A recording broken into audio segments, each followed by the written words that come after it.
Hello, you wonderful people, and welcome to another episode of Super-Fanta-Fi. This being a show where we talk about TV shows of the supernatural, fantasy, and/or science fictional genre. For today's episode, I'm going to talk about the latest episode of Lovecraft Country. A lot of really interesting things went down in this episode, so let's break it down. I had a feeling that this whole Ruby thing, I went into this thinking, ahead of time, this whole William thing, it was going to be what I thought it was, that this was all about helping Christina in the long run. And yes, it kind of was. We went about it a route I didn't expect. For one, Ruby waking up as a white woman, I was like, oh shit. This is taking literally walk a mile in someone else's shoes in a literal sense. And I thought it was actually kind of an interesting thing, because obviously for Ruby at first it's that thing of I'm not going to do this again when it's all said and done, because obviously the potion only lasts a certain amount of time, and obviously it's almost like this werewolf level transformation where your skin is peeling off and you're ripping, because at first what immediately crossed my mind, I was like, hey, isn't that the lady that was in episode 2? She was one of the people that lived in the village. She's the lady with the dogs and everything, the one, the whistle, well no, just the dogs in general. We saw her die, so I was like, why is Ruby looking like her? And I think that in itself speaks volumes, because I kept wondering, is she going to turn to a different white woman every time? It's no, it's specifically tied to transforming into this woman. But I was like, why specifically a dead person? I was because part of me was wondering, is she literally wearing her skin? Is it a situation that she was literally stuffed in this woman's body? That's what I was kind of wondering, especially when he's William slicing her open later on to kind of get the skin off her and everything. So I was like, is that how that works? And it's so interesting because they show you more and more of the transformation as the episode goes on. So each time you see more and just about how bloody and just the skin peeling off and how disgusting that is. And it's just like I said, it's very werewolf transformation, because I think it depends. Because there's some, I'm trying to think of it. There's something there's some transformations werewolf wise that do that, where it's just you're literally ripping through your skin. Like that. Nevertheless, I'm going on a tangent and all that. But I just thought that was such an interesting aspect to it. And like I said, Ruby was initially reluctant, I'm not going to do it again. But then she does do it, because for her, and she said, and this is obviously the whole effed up thing to it, because for her, it's for the first time she got treated like a human being, because it's people didn't treat her like an animal. They treat her they were actually concerned for her. They were worried for her. So, being a white woman, obviously that came with its issues, because that kid almost got beat down by cops because of what she did, because she bumped into him, and she was like, no, he was just helping me, it's not his fault.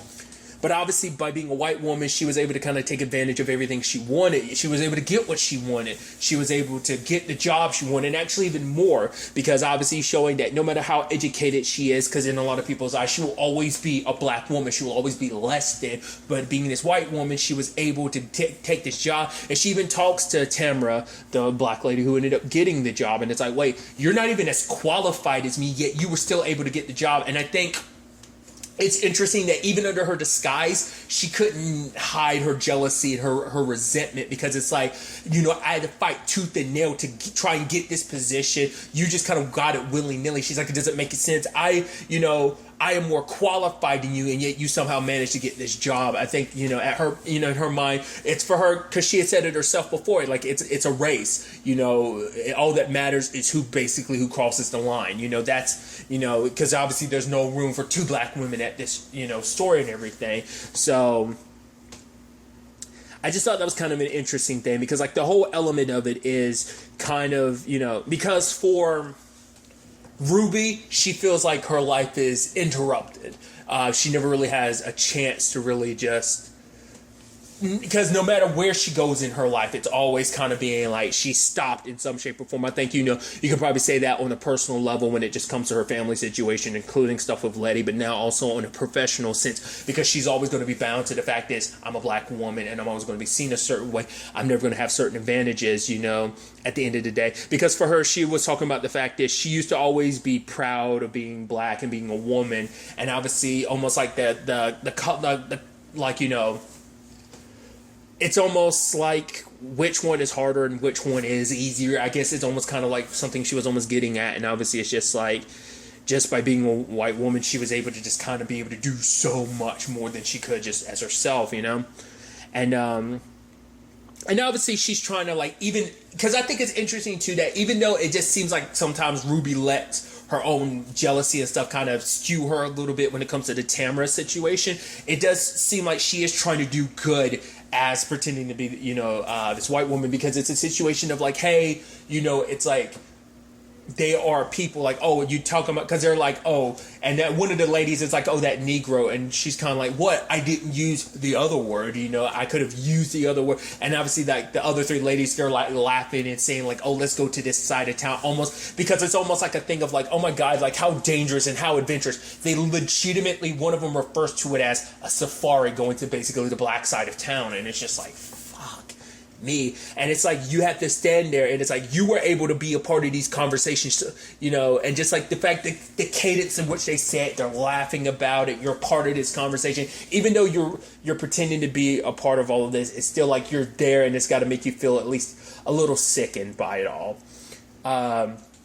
What I thought was interesting too is like William made it clear at one point. He was like, okay, I'm doing all this because the moment I saw you, I knew there was magic when there was no magic around. All I ask is, is there's going to be a favor for a friend in the future. And I'm like, okay, here it goes. And I was like, this is good. Because he was beating around the bush. I was like, this is going to directly connect to Letty and Tick, because I figured as much that he wouldn't say anything because she was still unaware of their connections to William and Christina. So I was like, okay, so are they ever going to fill her in on everything? But regardless of it all, she kind of has to accept it. And it's like, all right, so what's this deal I have to make for, like, with the devil? So it's like, all right, you're going to meet with Christina, and basically she's in the maid's outfit. She's at the lodge and everything. So she's supposed to be, around Lancaster's lodge, and she has to, like, pretend to be like, a servant there. And Christina's plan is to like, oh, I need you to sneak this rock in there. It's like, what the hell is that about? And so I thought it was interesting when Christina drops this thing about like, actually, this lodge is actually William's birthright, but Lancaster shot him and killed him. Because it's like, you don't just care about William because of what he can do for you. You actually do legitimately care for him, don't you? So the fact of the matter is, it's like, you want to help him, right? Well, this is his way to get revenge. And so Ruby, and I think that speaks volumes. The fact is Ruby was willing to do that, I guess because it's like, he's done so much for me. He's helped me in his own right. So I kind of want to repay the favor, because I think in her own right, Ruby was kind of falling for him to a certain extent. Because I think also, like, maybe on some level of like, hearing that William was shot in the back, someone tried to kill him, but I think maybe on some level, as a black woman, she can kind of understand like that wanting to get revenge type of situation for being kind of beat down and treated a certain way. So maybe like on some level, she kind of felt some kindredness in that regard, or maybe it just simply it was like, he did all this for me, the least I can do is do this. But I thought it was interesting because obviously she's hiding in a closet with that, because they said dead man, so it's like, was that guy dead and resurrected and being pumped for information? Because obviously for Ruby, she was going in there, she was holding her breath because he smelled so foul, because I'm assuming like he smells like a rotting corpse, because I think he is. But then like Lancaster's taking off his shirt and his skin is like, I don't know if that's, it looks like there's marks, so it's almost like his head was sewn onto that body or something. Maybe, I don't know, or maybe those were like stitches from like a previous wound. His body, I wasn't sure whether that's supposed to be like charred or burned, because I'm assuming maybe it's like based on some experiments, or maybe it's just them using magic kind of backfiring and damaging and hurting him. Whatever the case may be, because obviously they talked about like, obviously let Christina do what she needs to, like the device that Hippolyta ended up taking from the house, because no one else knows that she has that. Obviously they want the device. They're like, let Christina find the device, and then we'll kind of make our move and let kind of take it from her, essentially let her do all the hard work. But once again, going into the point I was making about Ruby actually caring about Tamara, is kind of like, you need to be careful, you need to be perfect, you need to be better than these white people. Like, you can't just be average, you can't just do your best, you got to be better, or you're going to basically end up dead. And basically talking about the dead man situation she dealt with, it's like, that situation is going to happen to you. It's like, because you don't know these white people like I do. You don't know what they're capable of. She's now learned that magic is real and that white people have that, and just like the terrible shit they get up to. So it's like, you as a black woman need to be careful. And obviously to kind of tiptoe around things, it's like, oh yeah, like Tamara's going to take us to, that side of town, and the ladies are dancing and everyone's kind of having fun, cutting a rug and stuff like that. But while she's transforming, Ruby sees what happens to Tamara. And so the immediate thought was like, because obviously like, Ruby Ruby had asked earlier on in the episode to the other ladies, like, oh, like, has he ever made a move on you? And it's like, no, he's happily married and stuff like that. Oh, he'd never do that. But we see him assaulting Tamara because it's like, so I'm thinking that's why Tamara got hired, because it's like, oh, there's this black woman. Oh, she's hot, she's sexy, and I can do whatever I want to her, because if I do it to her, she's not going to say anything. Like, that's why she was hired, even though she wasn't qualified. It's because it's like, oh, like, he knew he could make some moves. I guess he wanted some quote-unquote eye candy around or something like that. Some kind of forbidden fruit. I think it's kind of what that was. But obviously, she kind of fought back against him. And obviously, you know, there's a conversation where, like, you know, Ruby headed back, but William didn't show up. Christina did. And Christina says that basically, because obviously it's a thing where Christina can kind of understand where Ruby's coming from with everything that's going on. But Ruby's like, no, you can't. You as a white woman, she's like, basically, you can never basically understand my struggle. Which Christina, it's like, yeah, you are right. But basically telling her that, you know, what kind of magic's all about. Like, you know, the cost of magic is being able to do whatever the fuck you want to. Not kind of, you know, it's like, who are you, Ruby, when you're not interrupted? You know, when you're able to just be yourself and do what you need to without being bound and held back. And we saw that in the episode to her boss and everything. She quits and she's like, oh yeah, so I could basically fuck your brains out. And then that situation transforms into what it does. I wasn't expecting, I was like, because part of me was thinking she was going to do almost like an erotic asphyxiation type of thing and make him hang himself. But it's like, I thought that's the direction they were going to potentially go with that. But for her to like turn him over and stab him in the ass with heels, I was like, oh shit. That was not what I was expecting. And her making a point to transform in front of him. I was like, oh, I want you to know that it was me who did this to you. It was a black woman, obviously not the word she used, but you know, who did this to you.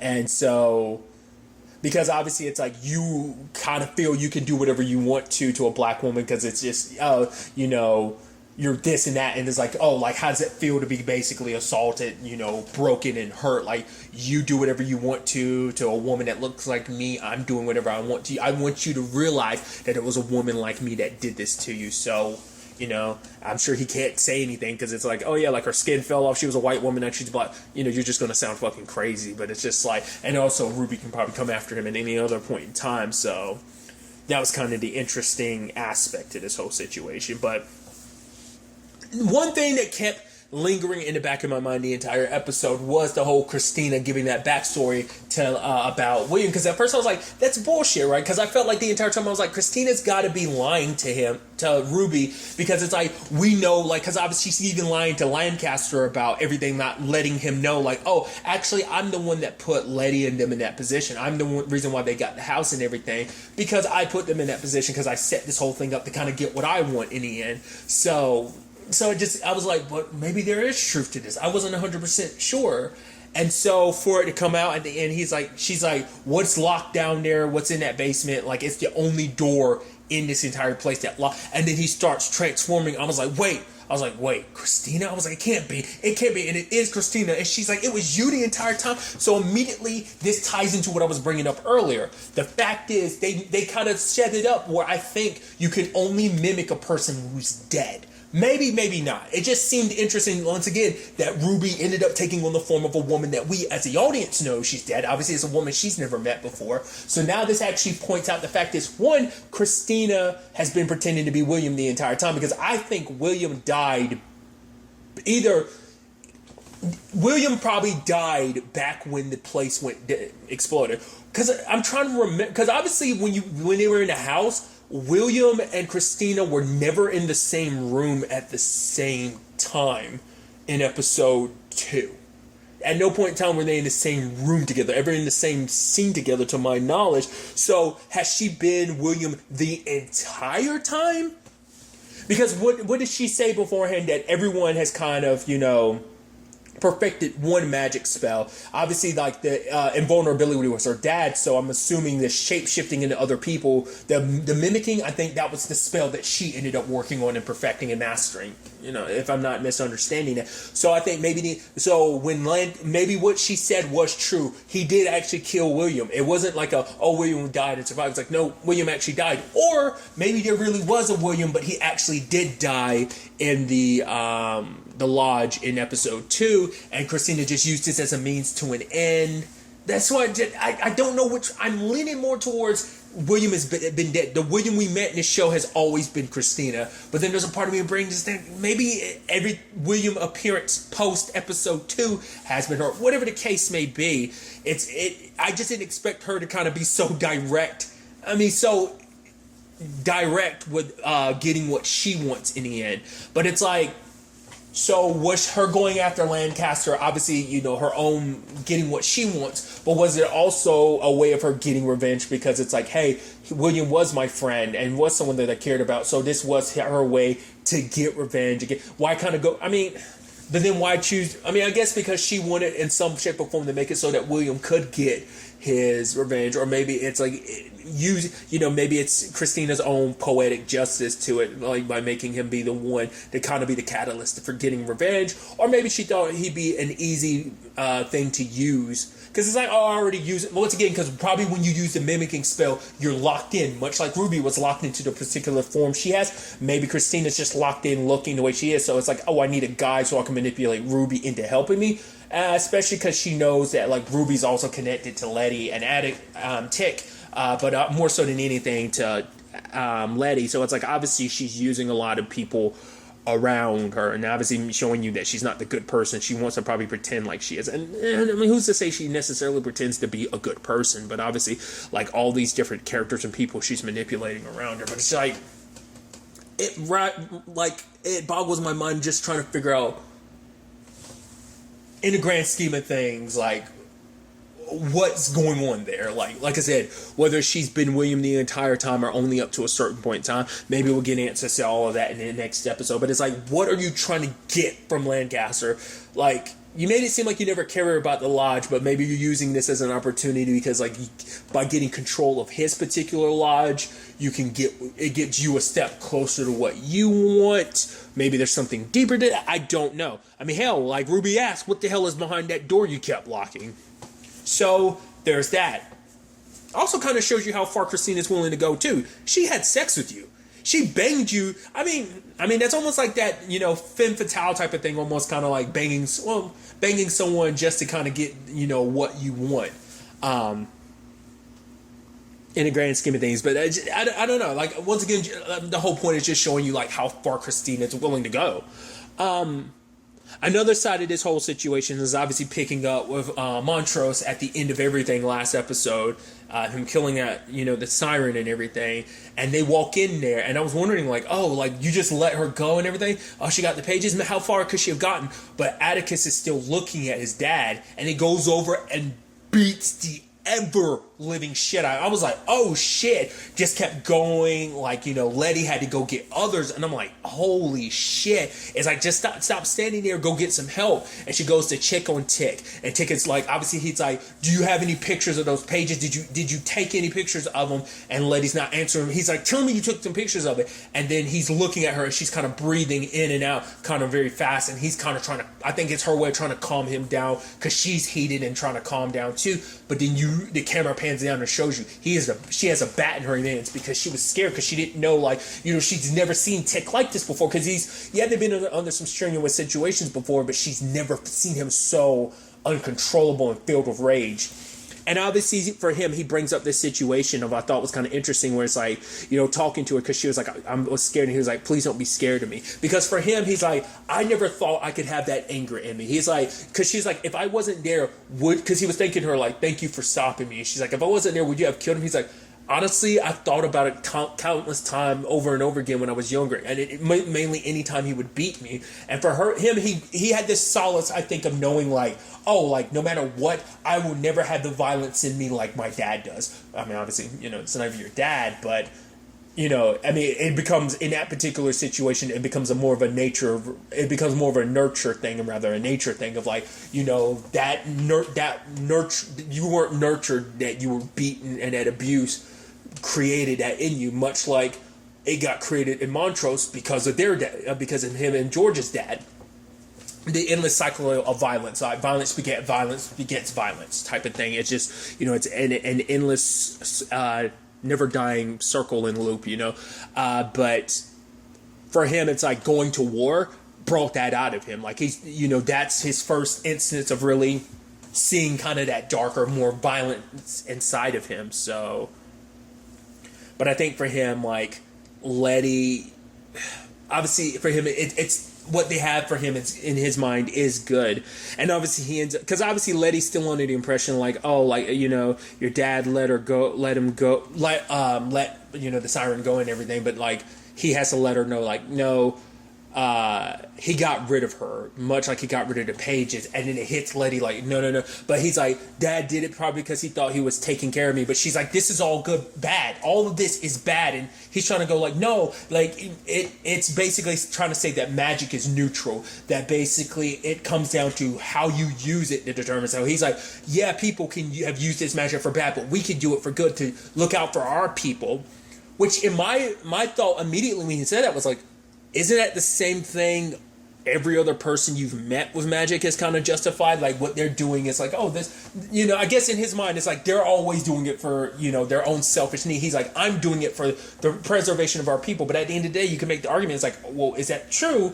Or, you know, is it just for you to feel more powerful? So, because like, obviously there's other people who have power over you and you don't like that. Like, is it more so that you feel strong rather than protecting someone? Is it more about feeling strong yourself?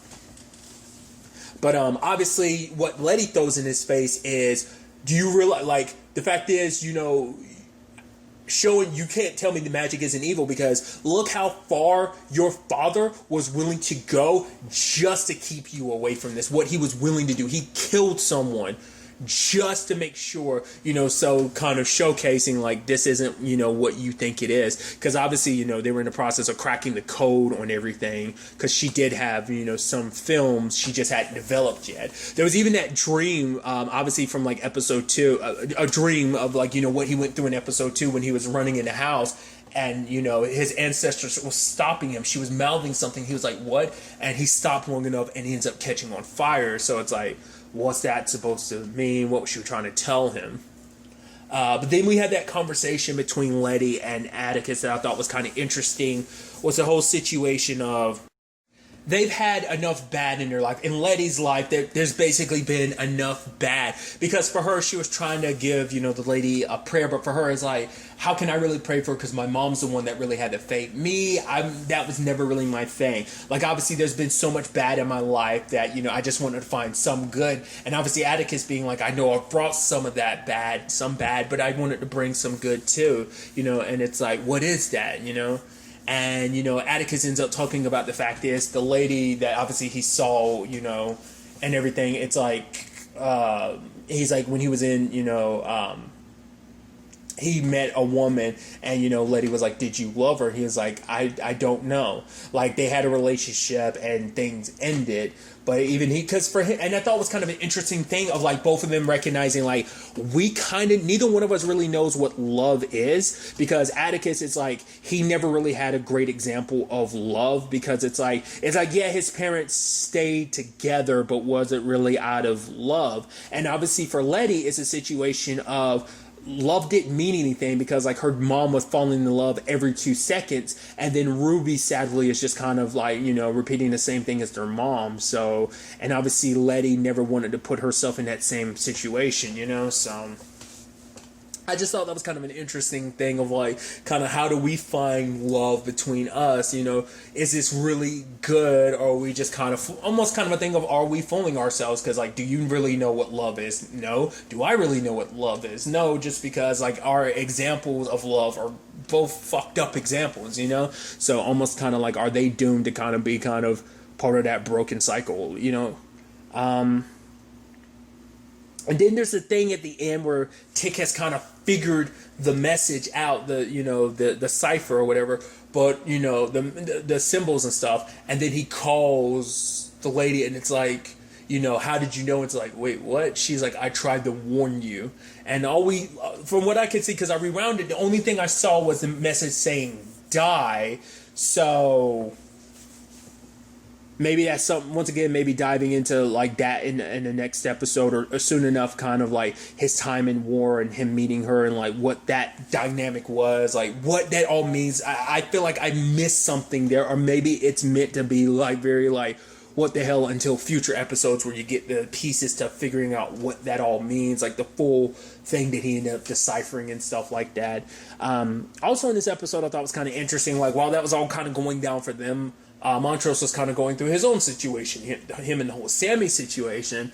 And this was kind of an interesting thing that they kind of, they talk about this is like, obviously Sammy and the others talk about the fact, because they obviously try to bust Sammy's chops by the being like, oh, like Montrose never, you two have never actually kissed each other on the lips, because it's like, are you finally a thing or not? But like when they're done doing their thing, like for Montrose, it's just more of a sex thing, but it's like, because obviously kissing is a little more intimate, so and maybe in his mind, so like anytime Sammy tried to kiss him on the lip, he kind of pulls away. But I think this episode was kind of supposed to represent, Montrose, and at least how I took it was Montrose being a little more free, because obviously, there's a lot of, I think, buried deep inside. And that also answered a question I brought up last episode, because I was like, is that what Tree was getting at? Because I didn't know if I was misinterpreting that, but I thought that's what that was supposed to mean, because it's like, oh, Sammy and Allie and everything like that. And it's like, oh, so kind of implying like, Montrose is gay. And it was like, and I brought that up, and it, now it's still down to solidified. It still holds true what I said before, that, it's gotta suck being not only the time, but also being not only black, but also gay. Like, that's a twofold of like, a sucky situation in this time period, because you sadly wouldn't want to be either one in this time period, just because, but I mean, obviously I think that's also why, like, they have that community there, is like showing you that obviously it's a thing of Montrose and Sammy aren't alone in this, that there are other people there, and I think it's supposed to represent the fact is, and maybe this will come, maybe it's supposed to be a long way of like Montrose getting rid of some of that anger, that maybe after what happened with Tech, kind of letting go of some of his own, of holding himself back, of kind of being able to finally be himself, to finally accept himself, that maybe a side of himself that he kind of kept buried so deep. You see him kind of like dancing a little bit, celebrating and even kissing Sammy in front of everyone, not just like, pulling away from those intimate moments, embracing and pulling in. So I'm curious to see what it kind of means for Montrose in the end, and what this means, things between him and Sammy, like what kind of effect that will have on him and his relationship with Atticus. Maybe we'll get to the point he'll finally be able to tell Atticus, hey, I'm not your dad, George is. Maybe, because his need to protect Atticus, maybe that's what that's supposed to signify, like, I'm sacrificing myself to look after you, even when you're so thick-headed enough to keep, charging in, and, maybe this is supposed to be Montrose kind of letting slide some of that responsibility, to just be like, I'll look after me for once, instead of just, I might not have always, or maybe it's supposed to be a little reflective of like, yeah, I might not have always been the best, I've got my own stuff, my own struggles, and maybe I took it out on you because it was taken out on me.